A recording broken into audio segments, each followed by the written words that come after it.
Perfect,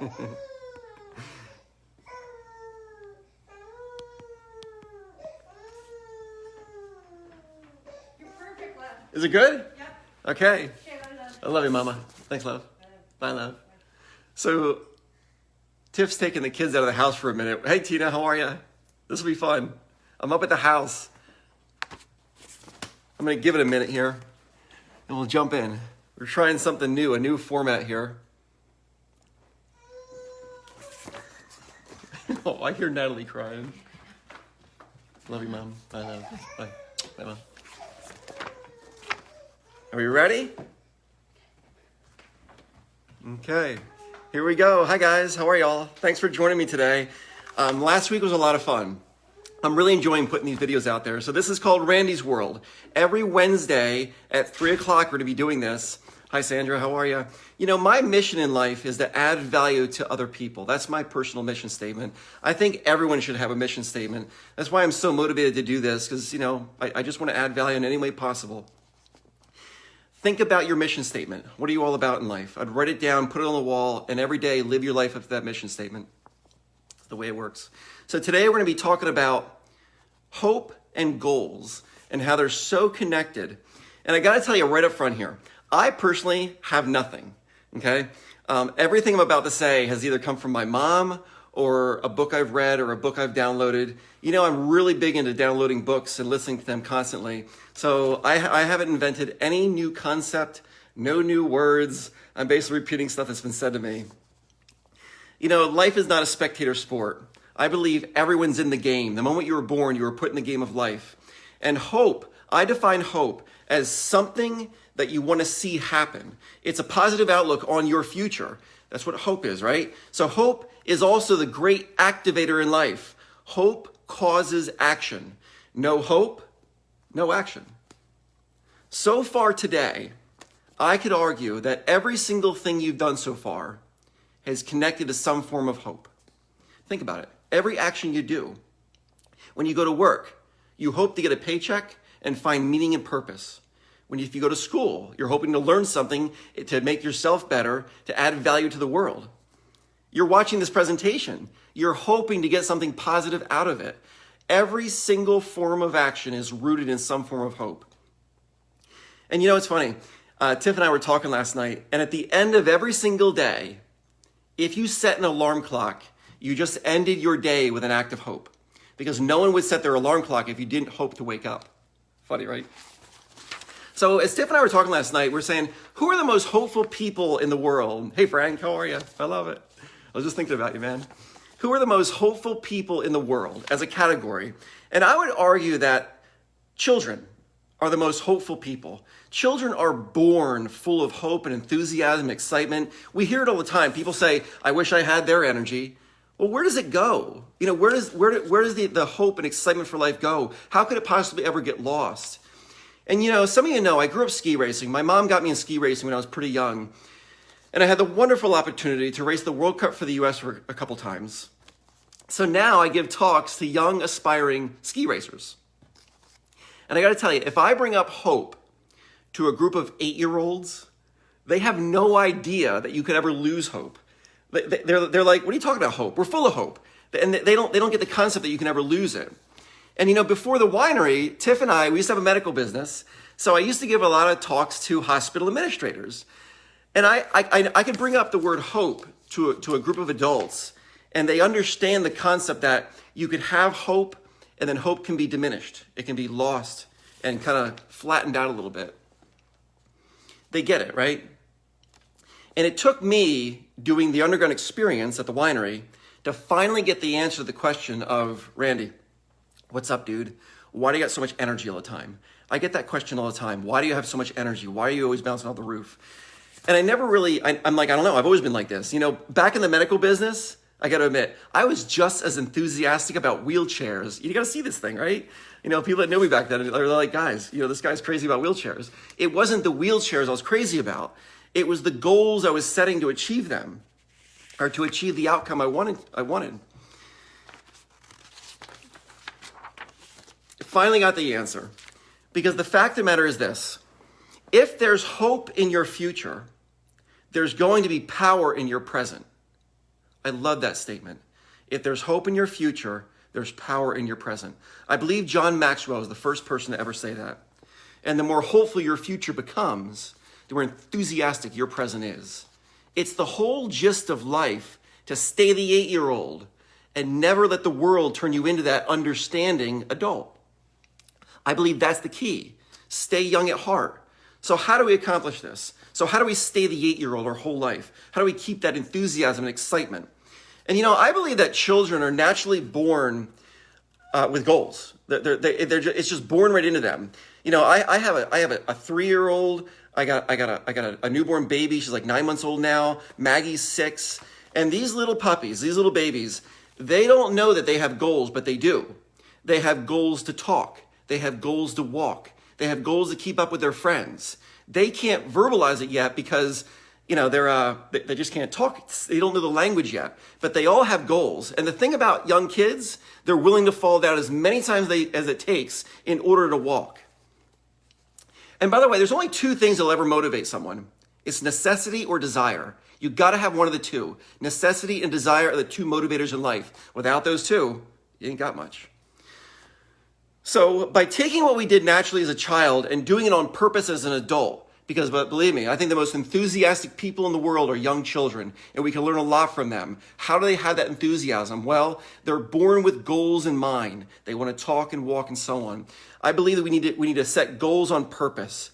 It'll make you feel motivated forever. It'll make you feel hopeful forever. I wrote this last night. I love this sentence. Goals are fuel for hope. Think about it. Goals are fuel for hope. They fuel your hope. And a goal is this. With a written goal that you see daily, that's what I'm talking about. You have to write it down, put it on the wall, and see it every day. Even if you don't actually look at it and read it, your eyes pick up. Wherever you're looking, your eyes see, right? You will always achieve more in life with a written goal. Believe me, there's so many studies on that. People that write down goals achieve far more than anyone that doesn't. Written goals. And think about it. If you don't have a goal, you have no target in life. I mean, how can you possibly hit something without a target? There's this joke I tell people. Say, imagine being a hunter with no goal. What you would do is you'd walk up to the edge of the woods, you'd fire a bunch of shots in the woods and walk away and say, I hope something runs into that. Good luck. Goals is where it's at. Do you know that only 3% of Americans set goals? That's a crazy statistic. And the moment you set a goal, you have just moved into the top 3% of people in the country. Without goals, it's safe to say that people are wondering generalities. With a goal, you become a meaningful specific. That's a Zig Ziglar saying, the great Zig Ziglar, great guy. A goal is something that needs to be written down, that's measurable and has a time frame. That's the element of a goal. Write it down, put it on the wall, look at it every day. I believe, personally, this is my opinion, I believe some goals should scare you. Some goals should be so big that you have no idea how you could possibly achieve them. They should be gigantic, completely out of reach.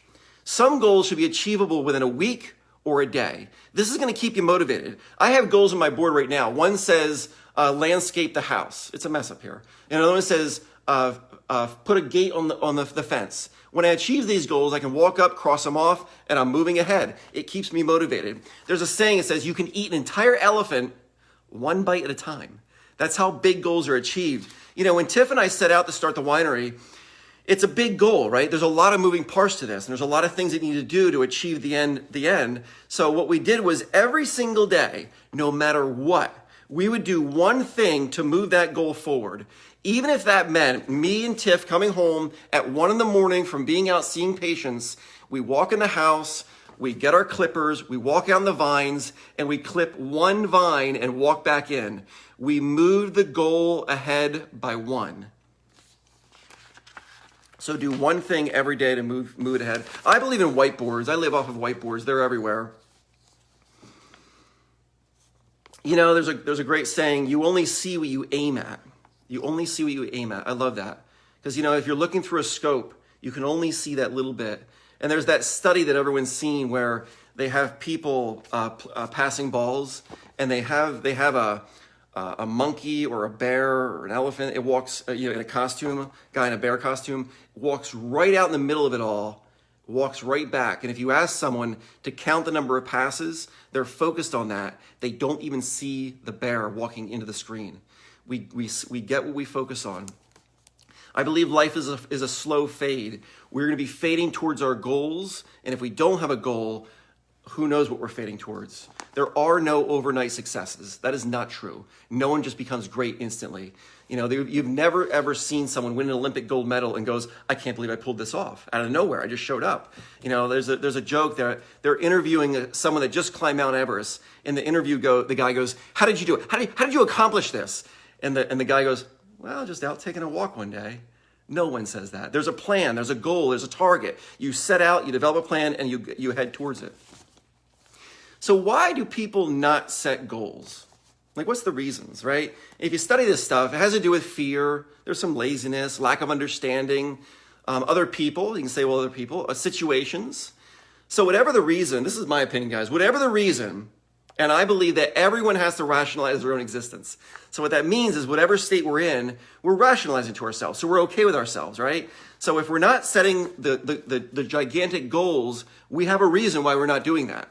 And whatever it is, we're rationalizing that to ourselves. Here's what I've learned. This is the way to start. Start by doing this. Say it out loud. Who's accountable? I'm accountable. Who's responsible for me? I'm responsible for me.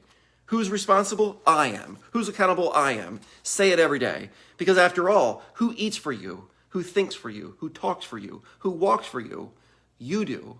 We are accountable for ourselves. I like that. Sally Black. It took me 20 years to become an overnight success. Great stuff. I love it. Other challenges that are real to human nature. Okay, so these are just some talking points. Other challenges that are real to human nature. Pain is more potent than pleasure, and anxiety more than hope. That's a challenge. And you know, as people, we are far more afraid to lose what we currently have than gain for the future. That's true studies out there. And a lot of times when you set big goals, in order to achieve those goals, you're going to have to put some things at risk. So you have to overcome those two statements. To live a full, abundant life, to have love, satisfaction, success, you got to pursue all your dreams with all your imagination. And we can never let that false sense of fear interfere with our life. In life, I don't believe that you get what you want. I believe you get what you are. So we should constantly be improving ourselves. How can I add value to myself so I can add value to others? Whatever we pour in, we'll pour out. It's just the way it works. I love the comments, guys. Thanks for all this. Baby steps. I love that. Your imagination is truly a preview of coming attractions. As long as you have the courage to pursue your dreams with all your imagination. That's true. Dream big plans. Remember, your goals are the fuel for hope. If you don't have any set goals and you're wondering why you don't feel motivated and enthusiastic for life, look at your goal sheet. How many goals on there and how big are they? How big are you dreaming? Because I promise you, the moment you set a gigantic goal, something that is so in the sky, you will light up, you'll come alive, and you'll be so full of hope and enthusiasm and excitement for life. Now, with all this said about goals, I'm going to twist it a little bit here. I've learned in the end that the hope generated by your goals means more than the goals. I'm going to say that again because that is so important. In the end, the hope generated by your goals, the hope you feel on a daily basis, the excitement for life that you have every day because of your goals is much more important than the actual goal. You know why? Because the goals can always get bigger. You can never really achieve all of them perfectly. They can always become more and larger. And you know, it took me traveling around the world to finally understand that. And I'm going to read you a couple paragraphs from the book I'm going to be publishing soon. There's going to be a book coming out. It's a little bit about my life, fun stuff. And I'm going to read this to you because this ties into goals and how all of a sudden I realized it's not the goals, because the goals can get bigger. The goals can be more grand. And once you achieve it, if you don't have a bigger goal, there goes the excitement. The goals, wow. Here we go. I'm reading from the book. Here we go. This is going to come out in probably about 6 weeks from now, in that range. By the way, I would tell people your goals. By me doing what I just did there, by saying, I'm going to have this book out in 6 weeks, I just committed myself to everyone. Now I have a time frame, and I've told you, that book better be out in 6 weeks, because what's going to happen is people are going to be asking me, they're going, hey, where's your book? What's up? You said 6 weeks. When you tell someone your goal, the world can become a feedback loop to you, because they're going to start asking you, how are you making out with that goal? Tell the world your goals. You must talk about and face your fear. Fear only has power when it is kept in the dark and not faced. Everyone has fears. It's those of us that face them that will grow through them. One of my greatest fears was not being good enough in other people's eyes. Coming from a broken family, i.e., my excuse, I never felt I was good enough. I always felt I had to prove myself. This feeling only compounded when my mom, a single woman with no husband and 2 children, sent me and my brother to a Christian school. At a very young age, I began to connect winning in sports and making a lot of money with self-worth. This worked for a while, but I was kind of like a balloon, slowly losing air, constantly needing to be pumped up with the next big accomplishment. After years of pounding my body, the day came. I had qualified for the World Cup tour, for the United States, and suddenly I found myself standing at the top of the Italian Alps, realizing that it wasn't the goal that mattered. It was the accomplishments that mattered. It was the pursuit that mattered.